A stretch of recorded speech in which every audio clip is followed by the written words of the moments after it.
And I do believe that we have rotten politics, and I'm not using that as an exaggeration. Hey everyone and welcome. In this video we're going to be having a look at an article in the Spectator that's completely and utterly sent the left waffen into an absolute tiz. They're all reeing like good uns and chucking salt everywhere. It's glorious. Now this is an opinion piece, so that it is some opinion mixed in with facts that the left are instantly calling racist and xenophobic and supremacist and all the other buzzwords. So I thought we'd have a read through it. And then after that, I'm not going to give my opinion on it, I'm just going to read through the article, and then after that we'll have a look at some of the left waffen's responses, shall we? Now this is an article by Lionel Shriver. If you're not too sure who that is, it's actually a female, I know. Lionel, female. Sorry Lionel, but that's a man's name. Titled, Would You Want London to be overrun with Americans like me? Probably not, to be honest. But I wouldn't want Americans to overrun any of the UK, to be honest. But anyway, that's beside the point. Let's move on. The Afghans the Home Office is scrambling to resettle in Britain present one of immigration's most sympathetic cases. Translators and other support workers for allied troops whose lives are potentially imperiled by Taliban revenge against collaborators. Councils are searching for big, many-bedroom properties to rent or repurpose, as fleeing Afghan families can have a dozen members. The Home Secretary has offered to resettle 20,000 Afghans in due course. Yet if history serves, we'll soon see many more than 20,000 Afghans land on British shores, all of whom won't necessarily have worked for NATO, and few of whom will wait to be invited. Like those of nearly all immigrants, their stories are bound to be heartbreaking. Surely only a monster would deny such decent yet desperate people a better life. That's a winning moral reasoning that has currently turned America's southern border into no more than a notional scribble on a map. In Britain, Migration Watch released 2 reports this summer whose key findings I will try to present as succinctly and neutrally as possible. In the past 20 years, foreign-born residents of the UK have doubled to 9 million, going from 8% to 14% of the population. In tandem, the white British portion of the population has fallen from 89% of the country's population to 79%, while ethnic minorities have grown from 10% to 21% since 2001. 84% of UK population growth has been due to immigration and their children, rising to 90% since 2017. The majority non-EU. More than a third of UK births now involve at least one foreign-born parent. In parts of London, 80% of births are to foreign-born mothers. Indeed, non-UK nationals are disproportionately concentrated in British cities. The majority of London, Slough, Leicester and Luton have an ethnic minority background. About half of the births in London, Birmingham, Manchester and Cambridge are to foreign mothers. Unsurprisingly then, a third of British school children are already from ethnic minorities. In 20 years, ethnic minority children will constitute more than half the students in estate schools. As of 2018, 90% of immigrants were under 45. That means the ethnic transformation of the UK, whose white population is far older, is destined rapidly to accelerate. Even delivering those dry statistics feels dangerous. As for their implications, none of you readers are supposed to care. In particular,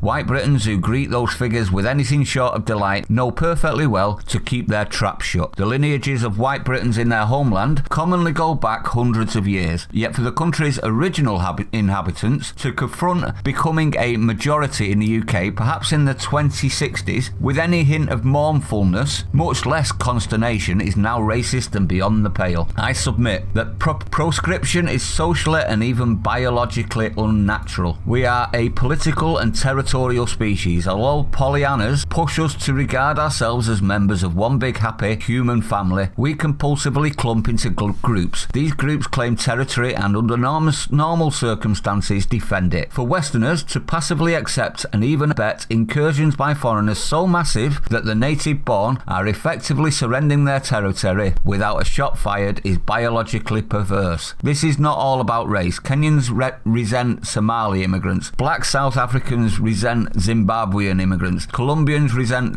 Venezuelan immigrants. Anywhere where the proportion of the other, however they might be defined, crosses a critical and perhaps even quantifiable statistical line. People who are born in place stop getting excited about all the new ethnic restaurants and start getting peed off. With no sense of irony, Mexicans resent the droves of American retirees who settle on their coasts, radically transforming the local culture and nattering along the beach exclusively in English. I'm sympathetic too. This is normal. Call them xenophobic if you will, but most people want to live around people like themselves. Most people are capable of hospitality towards foreigners who arrive in modest numbers, but bulk when outsiders are so populous that they seem to be taking over. Most people of any race or religion do not like vast numbers of people entering their territory from elsewhere and making themselves permanently at home. This is not some sick, especially Western meanness. This is what human beings are like all over the world. The blithe welcoming of their own dwindling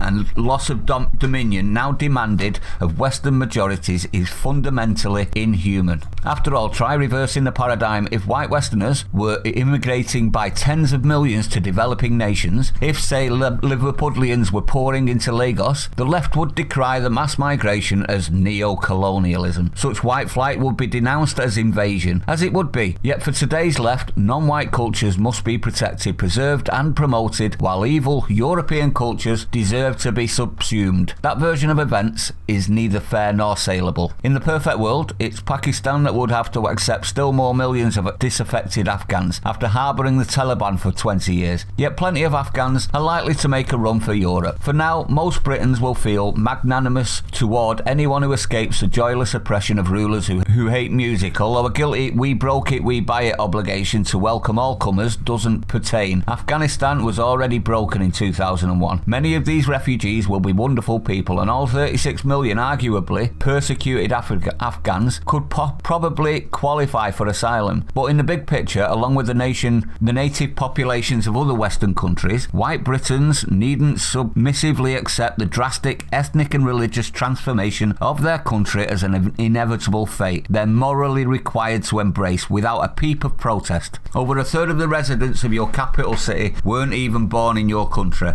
a proportion that continues to climb, and a trace of dismay would seem fitting. I'm one of those foreigners myself, and should London have become majority American, you have every right to be hurt. And as I say, that was written by Lionel Shriver, who is a columnist at The Spectator and author of We Need to Talk About Kevin, amongst other books.